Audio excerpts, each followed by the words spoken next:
evening, good morning, wherever you are, and welcome to another video. Today I'm bringing you another Forest transfer roundup.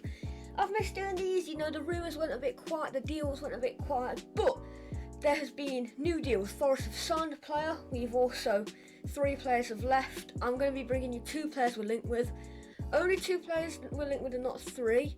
It's because one player I was going to talk about that we're linked with, we've kind of gone and signed them, so yeah. But yeah, let's get into these rumours. Like and subscribe, and let's go. So we're going to jump straight into the confirmed deals.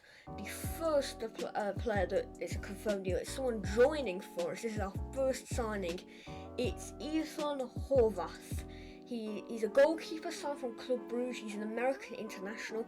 He did make a penalty save that won America, like the US, quite a substantial trophy for them. I'm not sure what it's called. It was an international trophy of some sort. I'm not 100% too much about it, but I know he made quite a good penalty save. I've seen the clip of it. It was a good save, and he's made 6 appearances for the USA senior team. So I think that it will be a good addition.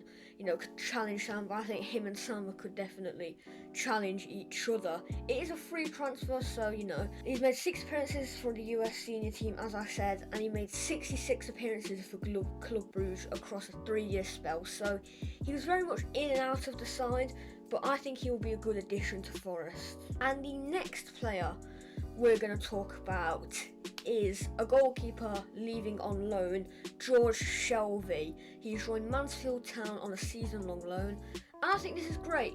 I think Shelvey going out on a loan is good. Because obviously we've brought in the Horvath, as I just mentioned. Shelvey was gonna get limited games, and I think a loan out to a League 2 side is good. Not sure what's gonna happen with Jordan Smith. Obviously Diallo was released. On the release to retain list, he left Diallo, so I believe we did. I'm not sure who it was. We promoted a youth player, but I expect they'll be in like the under 23 squad for most of it. But yeah, I think this is a good move for Shelvey and for Forest. And then the next player who's left, it's Sammy Amiobi.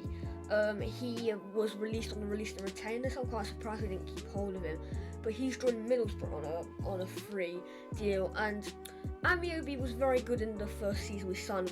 We didn't quite understand why we brought him in, Forest fans, but in that first season, we expected him to be quite inconsistent, but he was consistent. He was more inconsistent in the season just gone by, but in 19/20 he was really good. Him and Lonnie on both wings were insane. I would have probably given him another year or 2, to be honest. And if we were going to get rid of him, at least get some money for him. I think it was Middlesbrough and Birmingham that were linked with him. I think Birmingham tried to get him at last minute, but Middlesbrough pretty much had the contract sorted. But yeah, I wish him the best of luck at Middlesbrough. But yeah, and the final confirmed deal is Nicholas Ioanu. He has joined Como on a season-long loan, and I have questions about this. Yuri Ribeiro was released. Okay, much to my disappointment, I think we should have kept him. But we've got Bong and Blackett. Blackett was very good over the Easter weekend, that sort of time. I think it was QPR and Cardiff, he was good. Bong played a few games, he was very good against Cardiff in the FA Cup. But other than that, the pair of them haven't played a lot. So, unless he was going to try a different formation, I've heard, some Forest fans saying he should try a back 3, which I wouldn't be against, but the one time we did do a back 3, we kind of lost 5-1. So yeah, that is a worry about that, but I would have personally kept him. I wanted the Reece James from Doncaster, but he's since joined Blackpool, so I think Nicholas Ioanu, I think we should have kept him personally, but I wish him the best of luck at Como. Now, getting into the 2 players we're linked with, Philip Zinkergel. I might have said that wrong, so I apologise for that. But when this rumour first came out, it looked like it was going to happen. It came out about 10 o'clock in the morning, 10 o'clock in the morning, early hours of the morning. And then he and then about 1 o'clock in the afternoon, it looked like it wasn't going to happen. But recently, in the last week or so, the rumours have sort of spiked up again, but it looks like it's going to be a loan deal because he signed a 5-year contract in January, and Watford, and I quote, look to trim their attacking options, which, it looks like it will be a season-long loan. I would take Philip Sinclair definitely. We're also linked with Jack Clark from Tottenham, which I think also wouldn't be a bad sign because we need to look at some backup wingers. I think Philip Sinclair could do very well.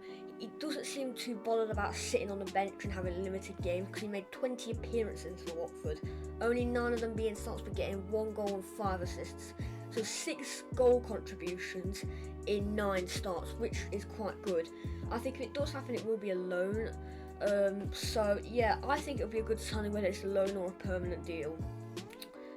And the final player we're going to talk about is Zian Fleming. He's a Dutch. He's currently playing in the Eredivisie. He's 22 years old. He made 35 appearances, scoring 14 goals and 7 assists. Now there has been some activity with this. The club that he's at, I'm not sure how to pronounce the name, so if I can find the badge, it'll be on screen now if I can find it. They value him at 1.5 million. Forest's original bid was 1.25 million, but that was rejected. So I'm not sure if Forest put in this bid, but when I made these notes a few days ago, they were preparing a 1.3 to a 1.4 million pound bid. So if we bid 1.3 to 1.4 million, I'm not sure why they wouldn't accept that because it's only a little bit off, but yeah, I think if we bring this guy in, what I then would do is get Kravinovic back on another loan deal, play Brennan Johnson and Fleming as 2 cams with a 4-1-4-1, try and get James Garner back because by the looks of a lot of reports I'm seeing, Man United are willing to let him go back out on loan again, which is good. Obviously, Norwich went and got Gilmore, so that is one target about that Norwich were interested in Garner. So that is one club that we're linked with him who won't. It's unlikely that they could get him because they got Gilmore. Don't know about Brighton because I know they were interested. I heard something about Leeds. It looked like Crystal Palace were, but they've got a new manager since they were linked with him, so it's unknown that if that will happen or not. But yeah, so if we could bring Garner in that defensive midfield role, bring in another left back of some sort, potentially another right back. There was we need a new striker though. Not seeing too many new links to any strikers, but yeah, unless he wants to go with Graben. But even if we go with Graben, we still need another striker because Taylor looks like he's gonna go. He looks all but certain that he's gonna go to Stoke. And obviously Guerrero's left, and Murray retired. So it's only really Graben we have at this moment. So even if Graben starts, we need another striker. But yeah, so that is pretty much it for this video. Like and subscribe. We're on the grind for 100 subscribers. We're nearly there, so please help me out. Subscribe, turn the big red button grey. And yeah, thank you for watching, and I'll see you in the next one. Come on, you Reds. Bye.